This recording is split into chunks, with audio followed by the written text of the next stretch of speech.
Entartean, Iban, Iruñara joango gara, Joseba Asiron daukagulako elkarrezketa nagusian.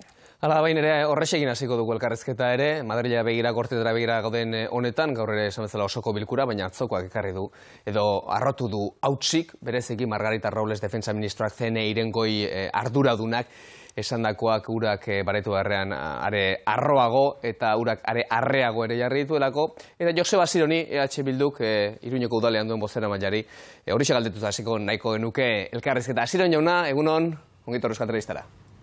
Egunon, zer moduz. Margarita Robles ministroa entzuteko aukera izan genuen atzo. Zuk esango zenuke orain bai, espioitza argi geratu dela, gobernutik bertatik agindu izan zela, eta gainera, ura justifikatzeko bidea egin duela Espainiako gobernuak. Bueno, ala dirudi ez, nahiko garbi ematen du horrela izan dela, gobernuaren ekimena izan dela. Edozein kasutan ere, hemen Euskal Herrian egia da pixkatia tradizioa dugula aspektu horietan eta ohituta gaude ez. Hau guztian grabeena niretzat da oraindik ere estatuan badirela sektore batzuk hori justifikatu eta normalizatu nahi dutenak ez. Hau da, espioitza eta aplikatzea disidentziari. Eta horrek erakusten duena noski da Espainiar demokraziaren kalitate eskaza.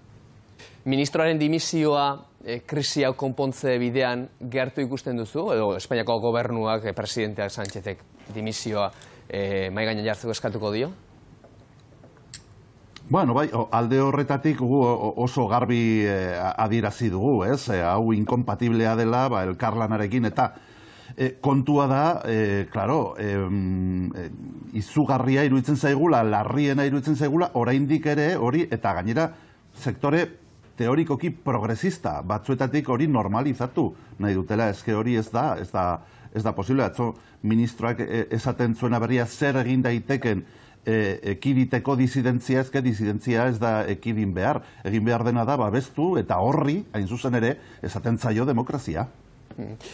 Sánchez bere burua hainbat atakatan ikusi izan du orain arte ere, eta orain ere galdera hori da, ez? Hemendik aurrera ze gertatuko den, ze ondorio politiko izan ditzaken halako gertakizun batek, alegia proiektu zilegi baten aurrean independentismo izan diteken espioitza aktibatu izan Espainiako gobernuak, eta horrek gobernu bazkien artean zer ekar lezakeen.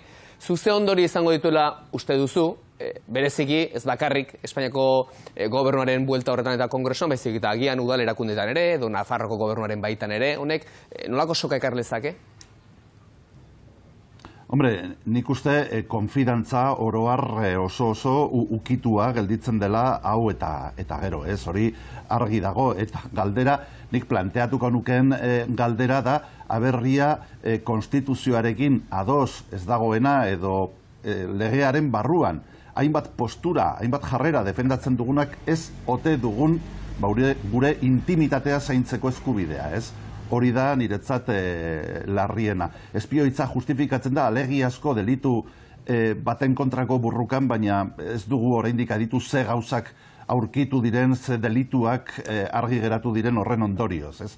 Nik uste dut hori lehen esaten nuen bezala Espainiar demokraziaren kalitatea oso eskaza dela eta oraindik joera horiek estatuan daude. Eta izugarriena, berriro ere diot da, nola batzuk hori normalizatu eta justifikatu nahi duten.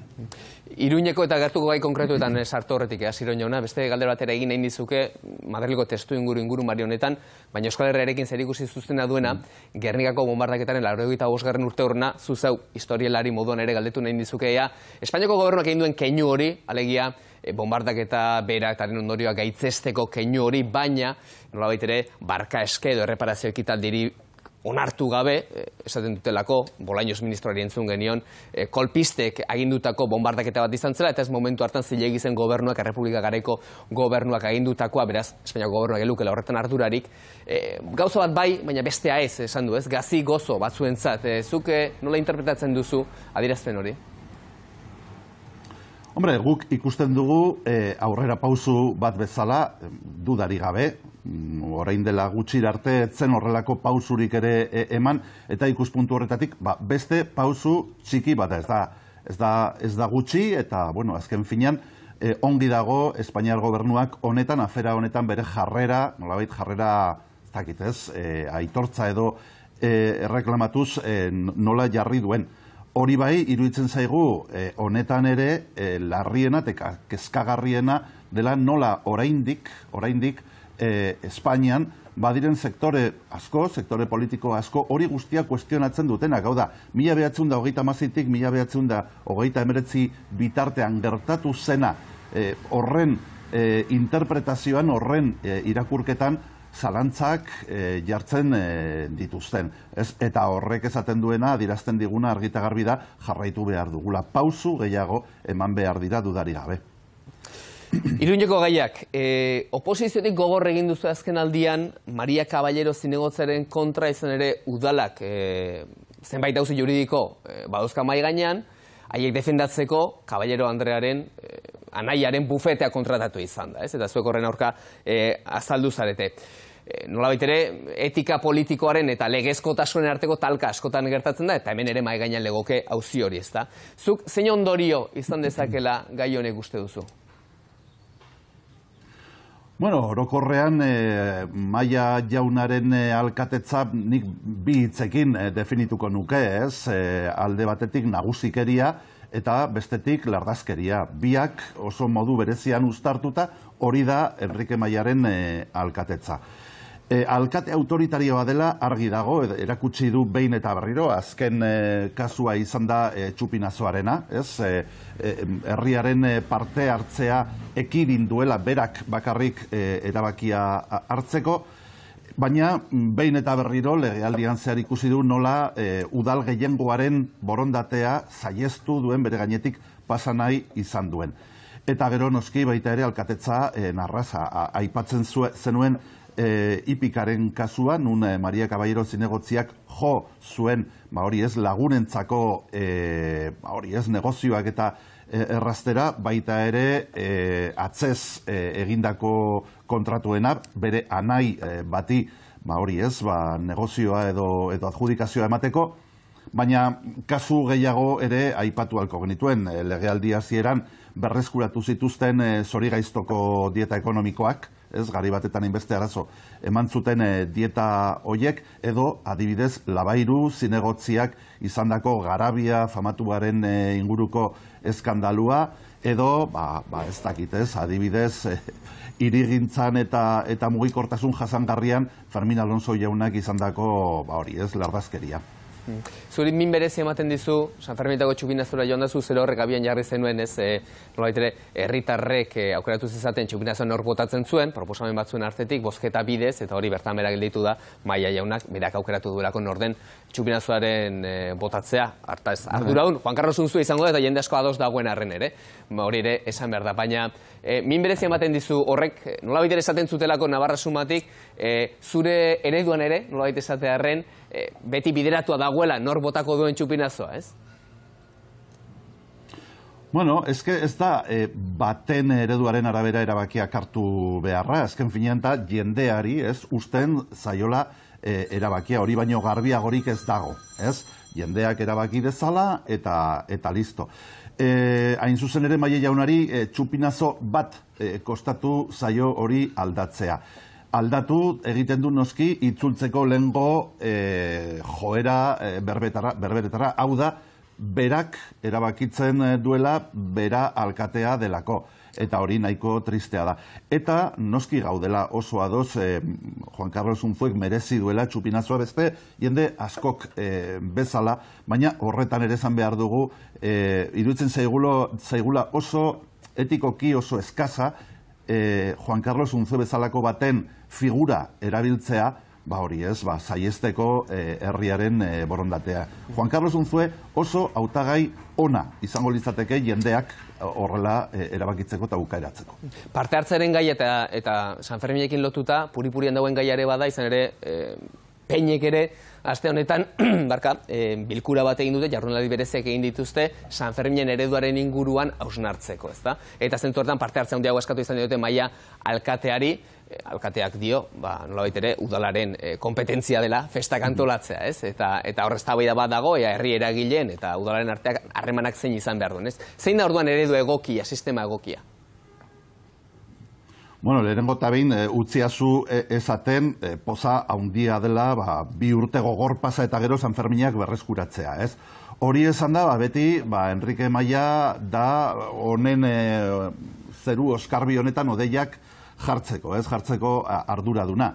Eta horretan ikusten dugu nola Sanferminak hurbildu ahala, berehala, nola bilatzen duen kolektiboekin, peinekin eta barrekin enfrentamendua. Sanferminetako mahaian badaude ordezkatuak 50 baino, eragile gehiago Sanferminetan parte hartzen dutenak, eta hala eta guztiz ere Enrique Maiak horren gainetik pasa nahi du. Hori da guretzat, larriena, tristeena, eta erakusten duena zein den Enrique Maiaren izaera politikoa.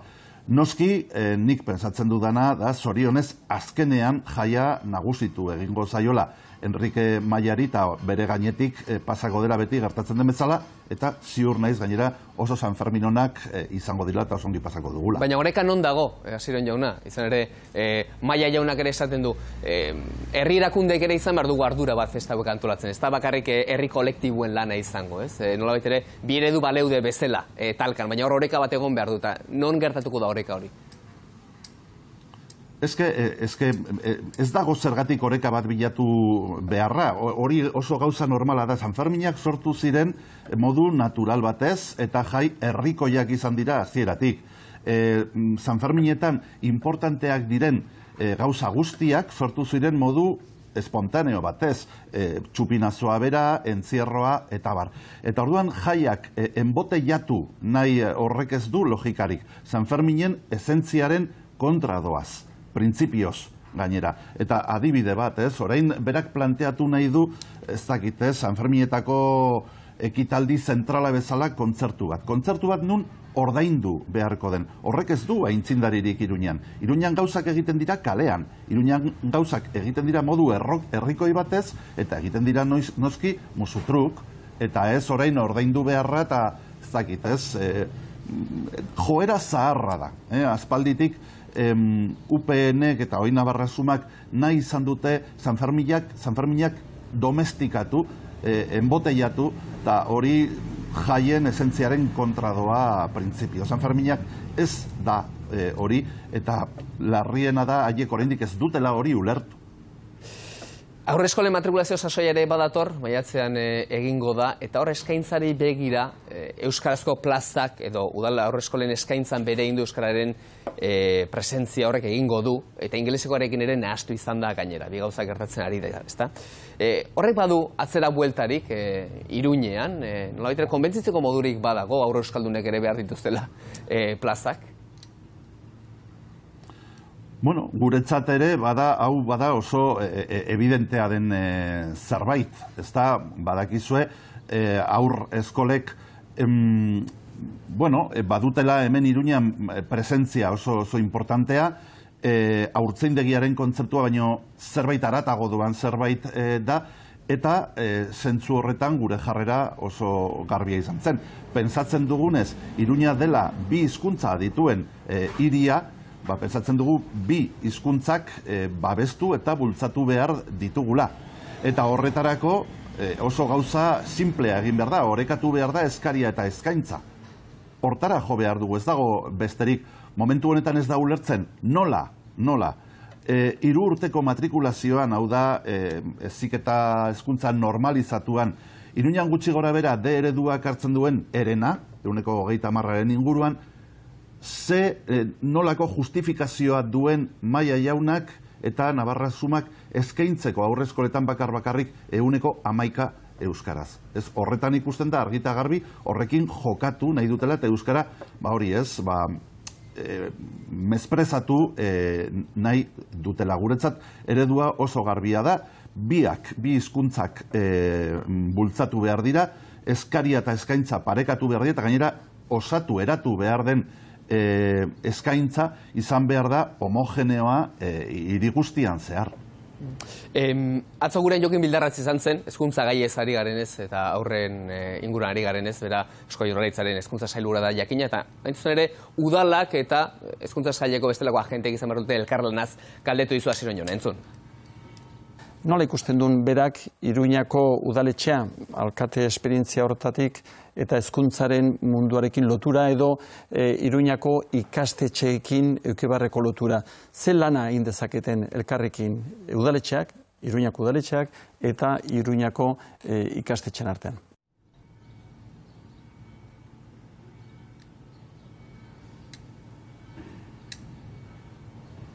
Bai, esan, erantzuteko moduan zara, Ziren jauna. Bai, barkatu. Hombre, bai ez, iruditzen zait, udala dela hiriaren, ez dakitez, jendearen gandik gertuen dagoen instituzioa, eta aspekto edukatibo orokorretan zerezan haundia du. Guk adibidez, esan genuen, edo egin genuen barkatu, halako ibilbide historiko bat, Iruñeko toki historikoetatik eta pentsatuz, hain zuzen ere ez bakarrik turismoan, baizik eta baita ere eziketan oso aprobetxagarria izango zela, eta Navarra Suma iritsi zenean udal gobernura, egin zuen lehenengo gauza izan zen hori dena desegin, ez? Horretaz aparte, egia da, udalak ez duela eskumen berezirik eziketa munduan, baina bai, lehen aipatu dudan bezala, aur eskolak udalaren eskuetan daude. Eta horretan, noski, hezkuntza eta heziketa eredua izan behar da gizartearen eredu bat. Eta udalak momentu honetan duen erronkarik handiena, hezkuntza munduari dagokionez, da aur eskolak behar bezalako aur eskolak eratzea. Hau da, hizkuntza bat, adibidez, inglesa, erabiltzea euskarari eusteko edo euskararen kontra jotzeko hobe esan da, ez hori ez da bidezkoa. Gizarteak badu bere isla, hezkuntzan, badakigu zein den euskarak momentu honetan hezkuntza ereduetan duen pisua, eta horren kontra egitea udaletik aprobetxatuz eskumenak dituela aurrezkuntzatan hori ez da etiko, ez da morala, ez da bidezkoa. Gainontzen legaldi azken txampan ere badago sartuta dagoeneko urtebete eskaz falta da, bai udal eta baita foro hauteskundetarako ere Nafarroan. Orain hilabete eskaz Euskaldunako ekitaldean Arnaldo Otegik, EH Bilduren izenean, eta koordinatzaile nagusien eurren esan zuen, lidertza berriak behartzirela, aldarrikatu zituen, zubiak eraiki behartzirela eragile desberdinekin, eta gainera esan zuen EH Bildu gobernatzeko alderdi ere bazela. Ondorioz, Asiron jauna, EH Bildu eta alderdi sozialistaren arteko, PSN-en arteko akordio finkoagoetara iristeko garaia bada dagoeneko, ikusirik aritmetika zein den, ez? Nafarroan eta Euskal Herrian orokorrean, ez? Nolako akordio zabalak behar diren gobernatzera iristeko, ez? Baina dagoeneko bada garaia alderdi sozialistarekin bestelako harreman bat edo lantzen hasteko? Hombre, garaia hori aspalditik sortu zen, eta testu inguruan ikusten dena hori da, ez? Azken finean, PSN orokorrean bada sektore garrantzitsu bat bermatzeko aldaketa maiuskulekin Nafarroan eta Iruñan. Beraz, erantzuna argi eta garbi da, baietz, kondenatuta gaude elkar ulertzera. Kontua da, hori PSN-ek ulertu behar duela baita ere. Hau da, garaiura nun automatikoki gobernuak txandatzen ziren UPN eta PSN-en artean horiek pasatu dira eta ez dira itzuliko. Eta horren ondoan, edo gerora begirat duguna, da, hori, Iruñan, Nafarroan, argi dago ezkerreko indarrak nagusi direla, eta behar bezala elkar ulertzeko gai ez garelako, eskuinak jarraitzen duen. Horretan, noski, PSN-ek badu erantzukizun bat, eta noizbait erantzun beharko du horren aurrean. Jendeak ez luke ulertuko berriro ere eskuina gobernuetara, udaletara iristea, PSN-ek hori ebitatu ahal duen bitartean. Beraz, noski baietz, galderaren erantzuna da bai, ez, elkar ulertzeko bideak eta zubiak bilatu behar ditugu, EH Bildu gobernatu behar duen indarra da, ez, momentu honetan, baita ere, baina zentzu horretan pausuak eman behar ditu PSN, eta zoritxarrez ikusten ari garena batzutan nahiko decepzioa sortzen du. Baiezkoa derantzuna, galdetu behar dizute orduan, balizko aukeren aurrean ze probabilitate dagoen izan ere, Esporren Andrearekin zure harremana zenolakoa da? Hau galdetzen dizut, gero, agerian gelditzen delako Nafarroko parlamentuaren bueltan akordioak EH Bilduren eta PSN artean posible direla eta kanpotik bada ere EH Bildu laguntzen duela eguneroko horretan Nafar parlamentuan eta Nafarroko gobernuari dagokionan, baina Iruñeko udalera etorrita girori oso bestelakoa dela ikusten da, ez? Orduan, posible izango da ulertze hori beste leku batzutan, beste esparru batzutan gertatzen ari dena? Bai, en fin, hemen nik uste dut afera gauza personaletan ez datza, ez, are gutxiago. Pertsona helduak gara badakigu zer den une honetan politikaren mugimendua eta alde horretatik Esporrin Andrea eta bion artean egon daiteken harremana edo nola konpontzen garen horrek ez du garrantzi nabarmenik. Nik uste dut importanteagoa ez dira, importanteena ez da kasu honetan pertsonen, bi pertsona konkretu, bi politikoen arteko harremana baizik eta proiektuetan, ez? Proiektuetan guk zerbait, konprobatu daiteken zerbait, udal osoko bilkuretan, batzordeetan, PSN-erekin kointziditu egiten dugu bosketen 95%, segurazki, eta orduan egin behar dena da kale mailan normalizatua dagoen hori instituzioetara eraman. Hori besterik ez da. Ezin dena da noski nolabait ezkerreko kanpainak egin, ezkerreko botua kaptatu, gero gobernuak eta udal gobernuak ere eskuinari emateko. Hori da jendeak ulertuko ez lukeena, ez nire ustez. Hala ere, aukera handi daude PSN eta UPNren arteko akordioak eta harremanak sendotzen joateko, ze honek aurrekari bat ere izan zuen, gero bertan berat ezer esan gelditu zena, Saias eta Adanero diputatuen traizioa tarteko, ez? Eta Espainiako lan erreformaren dekretu horren konbalidazioan gertatu zen afera hori guztiak gogora ekartzen baldin badugu behintzat. Udaletxean azkenean PSNek ez du UPNren aurrekonturik onartu, baina akordio horren parte bazen, izan bazen, gero ezer esan gelditu baldin bazen ere, ez? Orduan, ze aukera dago beste bide batetik PSN eta UPNren artean, ze nola sumatzen duzuzu giroa akordio horiek gauzatzeko bestelako EH Bildu, PSN, geroa bai bestelako kombinazio batzuen aurrean? Bueno, horretan bai, aipatu duzun kasuan, lehenengo filako lekukoak izan ginen bere garaian eta egoera guztiz esperpentikoa izan zen.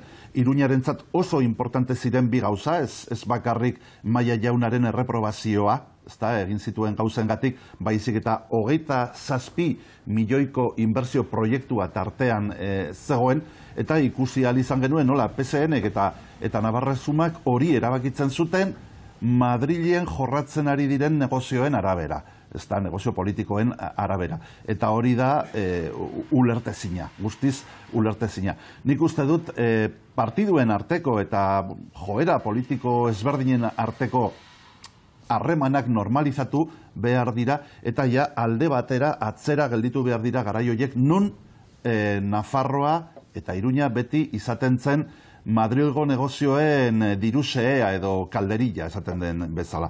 Horrekin amaitu behar dugu bai ala bai. Eta hori da PSNek ekidin behar duen tentazioa, noski. 3 urte pasa dituzu oposizioan, berriz ere alkate gai, Asiron jauna? Bueno, hori da egunero egiten didazuen galdera, ez? Bueno, politikan sartu nintzenean, kazetari batek esan zidan, nola nabaritzen da berria zarela honetaz, galderak erantzuten dituzu. Nik marka hori saiatzen naiz mantentzen. Kontua da, galdera batzuk oraindik ezin direla erantzun, ez? Oraindik urtebete falta da, oso urte importantea izango da, oposizioa egiteko Maia Jaunari, eta bitartean prozesu bat jorratu beharko dugu, prozesu pertsonala eta familiarra, nahi bauzu oso erabaki potoloa delako, baina baita ere partidu mailan eta horrekin begirune handia izan behar dugu. Momentu honetan, esan dezakedana hori bai, da nire konpromisoa ehunekoa dela, benetan udal taldea, EH Bilduren udal taldea, kriston lan egiten ari dela iruditzen zait, eta oso entxufatuta gaude horretan, eta bueno, ilusioa da lehenengo egunekoa eta lehenengo legealdikoa. Onaino irakur dezake. Baina kalderarik ia erantzun gabe utzi ez dezagun, zu zeu personalki baiezkoan zaude. Ni pertsonalki oso animatuta nago lanean jarraitzeko, legealdiarekin amaitzeko eta partiduak horrela erabakiko balu eta nahiko balu, nik uste dut jarraitzeko posibilitate handiekin bai. Nabaritzen da, orduan berria ez izanagatik ere, berria zineneko jarrerak badauzkazula Asiron jauna, eta gozak oraindik ere erantzuten jarraitzen duzula. Jose Ignacio Asensio bihar gurean. Saiatzen naiz. Eta estimatzen da. Jose Ignacio Asensio bihar gurean, bera Gipuzkoako sozialisten idazkari nagusia da, diputatu ordea ere bai, edo bigarren diputatua ere bai, Gipuzkoako Foru Aldundian, baina harentzako galdera eskatuko dizut. Bai, aberria berak ere beste hainbeste egiten duen da erantzuten duen. Lehenengo eta behin agur bero bat noski, eta bigarrenik gustatuko litzateke jakin oso interesgarri izango litzateke niretzat, jakitea PSeren kidea den aldetik nola baloratzen duen edo ze iritzi duen PSNek Nafarroan euskararekiko duen jarreraz, ez? Badakit erkidego ezberdinak direla eta zera sektore bakoitzak bere nortasun propioa duela, baina pensatzen dut iritzi bat izango duela hori, ez? PSNren euskararekiko jarrerari buruzkoa. Tira, galdera bintzat egingo diogu, zuk zure horrek egingo diozu eta erantzunen ikustu dut erantzungo duela hartarako bintzat estutuko dugu pixkat, erantzun eman diezagun.